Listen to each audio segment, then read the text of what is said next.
What's up guys, it's Pliskin here, and welcome back to What Guns Should Be in the Phantom Pain, the series in which we take a look at the pseudo-guns, or the fake guns, in Metal Gear Solid 5, and we figure out what guns they are actually based off of. Now if you're curious as to what pistols, SMGs, assault rifles, or snipers are in the game, go ahead and watch one of my older videos where I go over that. But today, we're going to be talking about what shotguns should be in Metal Gear Solid 5, The Phantom Pain. Now there are 4 different shotguns in this game, and while they can be upgraded to different variants of themselves, they mostly retain their similar identity throughout. You have the double barrel shotgun, you have the pump action shotgun, you have the mag-fed semi-automatic shotgun, and then you have the bullpup pump action. So let's start with the double barrel shotgun. I don't see much of a point in going into what exact variant of a double barrel shotgun this is, because the double barrel design is so straightforward and copied that even across multiple different companies and multiple different variants, not much changes. You can go to the IMFDB page and it'll tell you that it's part stagecoach gun in its larger configuration, but then the sawed-off smaller variant ends up being a Remington design. But honestly, unless a game differentiates its shotguns by having a side-by-side double barrel and then a over-under double barrel, I don't see much of a point in going into the details of it. So this is just straightforward, straight up, a double barrel shotgun. In terms of the plausibility of Venom Snake or any of the factions in this game using a double barrel shotgun, I mean, of course it's possible. The double barrel shotgun is one of the most prolific firearms design in history. So it would be safe to say that somewhere on Mother Base, somewhere in Afghanistan, or somewhere in the Civil War torn African regions that Venom Snake goes through, you'd be able to find one of these, pick it up. Next up we have the pump action shotgun. Now, pump action in its basic design, at least in its traditional layouts, is a pretty ambiguous form, and if you don't know what exact details to look for, you can't really tell them apart from each other. Or in this case, when a game goes out of its way to make it even more ambiguous, it's really hard to tell what exactly it is. Of course, when you come to a prolific pump action gun design, you think Remington 870 or Mossberg 500. I lean more so towards Remington 870, and I do that because the name of this gun in the game is Broaden, which feels like a play on words to Remington 870, and because if you're looking at which one of these two guns are more prolific, more produced, the Remington 870 rivals out many other shotguns, never mind shotguns, but just guns in general, for being one of the most produced weapons of all time. That being said, there is an argument here for someone who wants to say, oh no, I actually think it's a Mossberg. Ultimately, this thing is pretty ambiguous in its nature. I mean, it's a pseudo gun and it's a basic pump action shotgun, so it's going to be really hard to tell. One thing that threw me off, and something I learned while making this video, is that I initially only thought that Mossberg 500s, or Mossberg 590s, I forget exactly the designation, could take magazines. You see, the Mossberg can be upgraded to take a magazine and connect it to its built-in magazine tube, so you can hold more ammunition that way. I've heard that there's some spotty reliability with that, and I thought that was just a gimmick that Mossberg had. However, upon doing some research, I figured out that the Remington 870 could do that as well. So, with this whole debate, we could go back and forth as to whether or not this is a Mossberg or Remington 870, but because it does all the things an 870 can do, and because the name is a play on Remington, I'd say this is straight up a Remington 870. Now, the smaller compact version of it starts to deviate from that formula. To me, it has features from the Benelli and features from a FabArm STF-12, of course in its aesthetics, but ultimately it's the same basic gun. Now, as to whether or not Venom Snake would realistically find the Remington 870 or have it at Mother Base, I'm almost absolutely certain that the Remington 870 would realistically be present if Venom Snake was actually running around Afghanistan, Africa, or just chilling on base at the time. it's a pump-action shotgun. They're very good at doing the specific jobs you employ them to do. They're used by police units.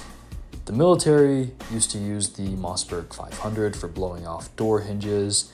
You can reliably load in non-lethal shells. Since you have to eject manually each shot, you can use less than lethal rounds. So Venom Snake and his whole spiel of recruiting soldiers instead of outright killing them, a shotgun could be very useful for him. So I could see a Remington 870 being used by Mother Base security, or Venom Snake when he's out in the field and wants to use less than lethal rounds in order to recruit guys. This brings us to our mag-fed semi-automatic shotgun.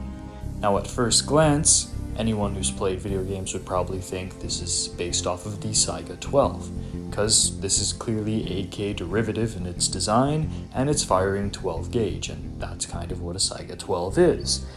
Upon closer inspection, you can notice that this much more resembles the VEPR 12.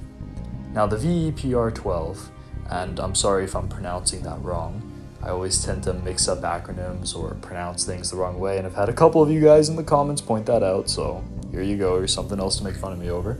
But the VEPR 12 is based off of the RPK originally.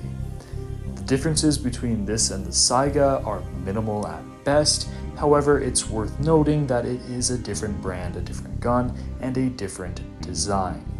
Now, the gun in this game can be upgraded to take drum mags, mount optics, even put suppressors on it. Now, the VEPR 12, modern versions do come with rail systems, so you can put optics on there. I mean, if you have a magazine-fed shotgun, there's almost a certain guarantee that you're going to be able to find drum mags, because you want to be able to carry 12 gauge. You know, take a look at a 5.56 magazine that can carry 30 rounds, and if you get a shotgun magazine, a 12 gauge magazine, that's around the same size, it'll only carry around like 5 to 7 rounds. So when you're using a semi-automatic shotgun, drum mags tend to be the best way to carry a competent amount of ammunition. Now, that being said, magazine-fed shotguns tend to be very unreliable, especially ones that are based off of rifle patterns. So the VEPR 12, while it isn't a bad gun by any means, if Venom Snake was running around using this thing and firing away, there's a good chance he would have to clear stoppages and failures to eject very often. That being said, Venom Snake would not be running around with this shotgun in the 80s, and neither would the Soviets. The Saiga 12 wasn't invented until the 90s, and the VEPR 12 wasn't produced until around 2003, I believe. So this gun is anachronistic. That being said, even though it didn't really exist at the time, this is a pseudo gun, it's not technically a real thing, and Kojima can do whatever he wants with the timeline. But for the sake of categorizing these weapons, this is mostly a VEPR 12. This brings us to the fourth and final shotgun in the game, the bullhorn. Now that is obviously a play on words due to its bullpup design, which means the firing mechanism is placed behind the trigger. And what is there to say about this bullpup except it's the ugliest fucking bullpup I've ever seen? I guess Kojima and his team didn't really understand the ideology behind a bullpup, because the whole point of it is to be able to have the same amount of range and barrel length, but have an overall compact package. And this thing is by no means compact. In fact, it's just as long as all the other shotguns in the game almost. Now, I'd say this was probably because the animators were lazy and didn't want to change the position of Snake's arms, so they just made this thing long as everything else so they could save resources, but it comes off as looking like a completely impractical piece of shit. That being said, what is this impractical piece of shit based off of? Now, IMFDB would have you know that it's based off of a Keltec KSG. However, I disagree with that. The Keltec KSG is characterized by its dual magazine tubes located underneath the actual firing barrel. This one here reminds me a lot more of the KS7, which is like the KSG, however there's only one magazine tube beneath the barrel. It also takes some features off of a bullpup Mossberg 590, and that really fits the whole 80s aesthetic, but overall, again, it's a mishmash of these two guns. There's some Keltec in there, there's some Mossberg in there. This also has a feature that allows it to be full auto. Now, to my knowledge, neither of those guns had fully automatic capabilities, but still, pseudo guns, so they can do whatever they want with it. Overall, it's cool to include a bullpup shotgun because I feel more games really need to include them because they're really such a novel concept, and bullpup just makes sense when it comes to shotguns. You want something that's compact and you want something that can store more ammo. One of the biggest issues, and the reason why we've even tried to use magazine-fed shotguns, is because we want to fit more ammo in there. But the magazines just aren't reliable. The 12 gauge wasn't made with that in mind. Now, that being said, the magazine tubes built into shotguns are incredibly reliable. So by moving that magazine tube further back and being able to elongate it without making the shotgun over cumbersome is a genius idea. So more games should take advantage of this when they want to portray high capacity shotguns. That being said, this thing is a terrible bullpup again because of that unnecessary length, but yeah, for the sake of just categorizing this, it's based off of the Keltec KS7 and the Mossberg bullpup. So in conclusion, we have a ambiguous double barrel shotgun, we have the Remington 870, we have the VEPR12, and we have some weird combination of a Mossberg and KS7. Did you learn something new today? What do you think about the pseudo guns in Metal Gear Solid 5? Do you mind them, or do you wish that they would go and just use actual guns? I have a commenter that already described that they did this because of licensing issues, but now games are pushing back with that.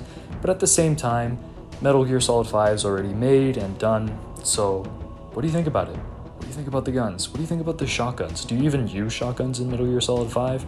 I tend to use them all the time as a supplement to rifles because they're much better against armored opponents and tend to put targets at close range down very fast. You put a suppressor on one of these, it's a great panic weapon. But anyways, let me know what you think down below, like and subscribe if you enjoyed, and I'll see you next time on What Guns Should Be in the Phantom Pain. This has been Pliskin, over and out.